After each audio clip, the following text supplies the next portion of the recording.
অপ্রত্যাশিত আগুন আমাদের কারখানাগুলিতে অন্যতম বিধ্বংসী ঘটনা হিসেবে গণ্য হয়।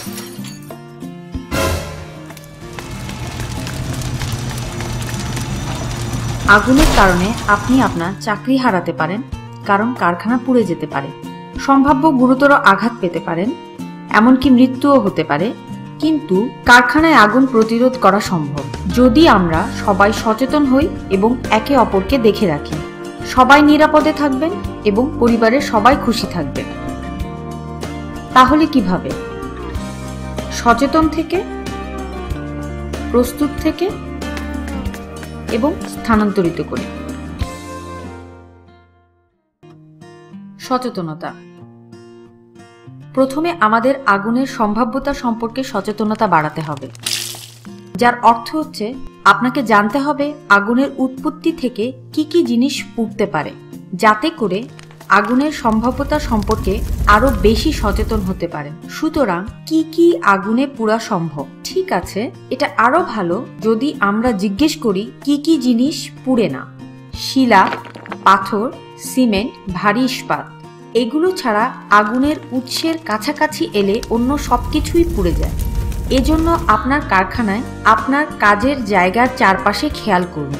সেখানে কি কাপড়, কাঠ, কাগজ, বাক্স, প্লাস্টিক, রাবার, রাসায়নিক পদার্থ, প্রোপেন গ্যাস ট্যাঙ্ক, পেট্রোল, তেল, গান পাউডার আছে?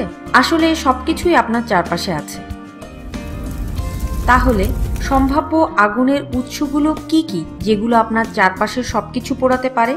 সিগারেট, ম্যাচ বাক্স, লাইটার, বিদ্যুৎ স্ফুলিঙ্গ, তাপ, সূর্য, রাসায়নিক পদার্থ ইত্যাদি প্রচণ্ড জ্বলে ওঠে, তাপ তৈরি করে এবং বাতাসে ছড়িয়ে পড়ে, যে বাতাসে আমরা নিঃশ্বাস নিই। আপনার কি মনে হয় এগুলোর কোনো কিছু কি আপনি যেখানে কাজ করেন অথবা আপনার কর্মক্ষেত্রের মধ্যে বিদ্যমান আছে? সম্ভবত।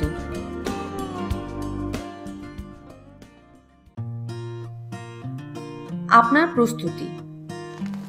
এখন আপনি আগুনের সম্ভাব্য কারণগুলো সম্পর্কে সচেতন। আগুন প্রতিরোধ করার জন্য আপনাকে অবশ্যই কি করতে হবে এবং এই ধরনের খারাপ অবস্থার জন্য কিভাবে প্রস্তুত থাকতে হবে। প্রথমত এবং সবচেয়ে গুরুত্বপূর্ণ তা হলো আপনি কিভাবে জানবেন যখন আগুনের উৎপত্তি হয়। এখানে কি কোনো বিপদ সংকেত, ধোঁয়া নির্ণায়ক আছে যা আপনার বের হওয়ার জন্য সাবধান করবে? অন্ধকার জায়গায় কোনো জরুরি আলোর ব্যবস্থা কি আছে যাতে আপনি দেখতে পাবেন? দ্বিতীয়ত, আপনাকে জানতে হবে কোন রাস্তাগুলো দিয়ে আপনি বের হতে পারেন। এগুলো আপনার নিরাপত্তার জন্য জীবন রক্ষাকারী রাস্তা। জরুরি ভিত্তিতে আপনার সবচেয়ে নিকটতম বের হয়ে যাওয়ার পথ কোনটি? এটা কি আপনার কর্মস্থলের সব জায়গায় পরিষ্কার করে নির্দেশিত আছে? এই বের হয়ে যাওয়ার পথটি কি আপনাকে দ্রুত নিরাপদ জায়গায় পৌঁছে দেবে? বের হওয়ার জন্য এটা কতটুকু সহজ? রাস্তাগুলো কি কোনো কারণে অবরুদ্ধ থাকতে পারে? বের হওয়ার দরজা কি বন্ধ করতে পারে? শেষ কখন আপনার কারখানায় অগ্নি মহড়ায় আপনি অংশগ্রহণ করেছিলেন? যদিও আপনার মাথায় আছে যে কিভাবে আপনাকে নিরাপদে বের হয়ে যেতে হবে, কিন্তু আপনি যদি অনুশীলন না করেন, অগ্নি মহড়ায় যোগদান না করেন, আতঙ্কিত হয়ে পড়তে পারেন এবং ভুলে যেতে পারেন কি করতে হবে। এটা জরুরি যে আপনার শরীর এবং মন যেন একসাথে কাজ করে।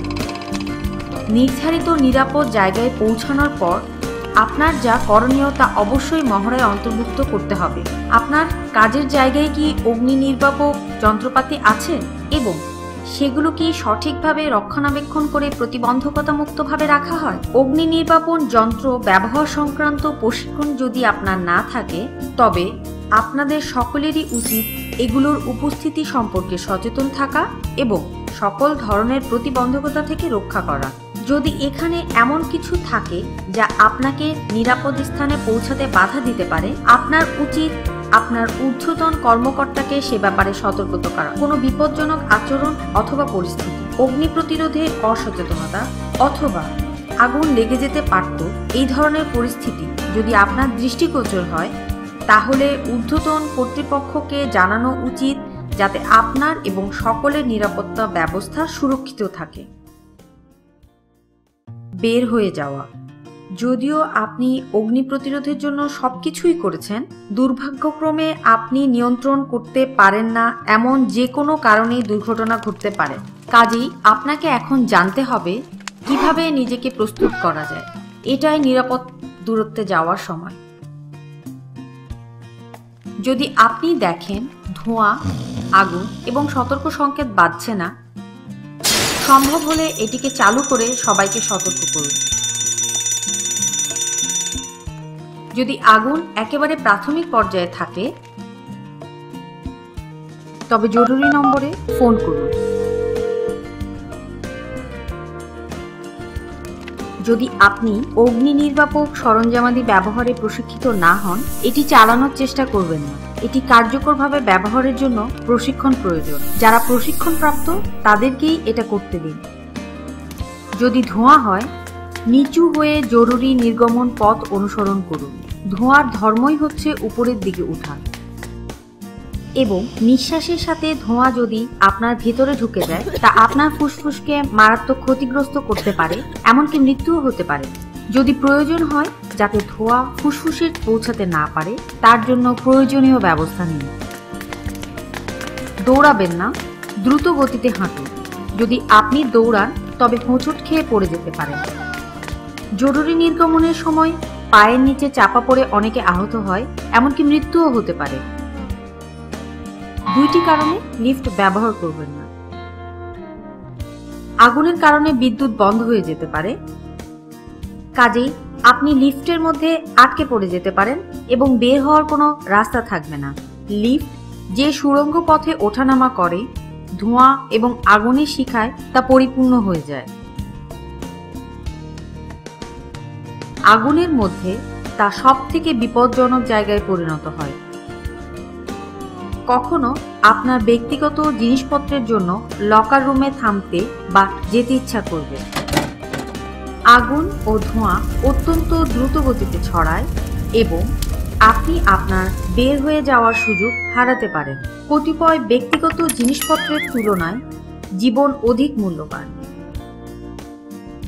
জরুরি নির্গমনের সময় নির্দেশিত পথ ছাড়া অন্য পথে যাওয়া যাবে না। একবার বের হয়ে আসার পর এবং নির্ধারিত জায়গায় জমায়েত হওয়ার পর আপনার সুপারভাইজার এবং মনোনীত ব্যক্তিকে জানান আপনি নিরাপদে আছেন। আগুন অথবা ধোঁয়া কমে গেছে মনে হলেও কর্মক্ষেত্রে ফিরে যাবেন না। কখনো কখনো নিভু নিভু আগুন থেকে পুনরায় আগুনের সৃষ্টি হতে পারে। কাজেই যতক্ষণ পর্যন্ত অগ্নি নির্বাপক কর্তৃপক্ষ কর্তৃক কোনো নির্দেশনা না দেওয়া হয়, আপনাকে অবশ্যই নিরাপদ জায়গায় থাকতে হবে। যদি আপনি সচেতনতা, প্রস্তুত থাকা এবং নিরাপদে বের হওয়ার অনুশীলন করেন, আপনি এবং আপনার কর্মস্থলের প্রত্যেকেই একটি দুর্ঘটনা মোকাবেলার জন্য প্রস্তুত থাকবেন।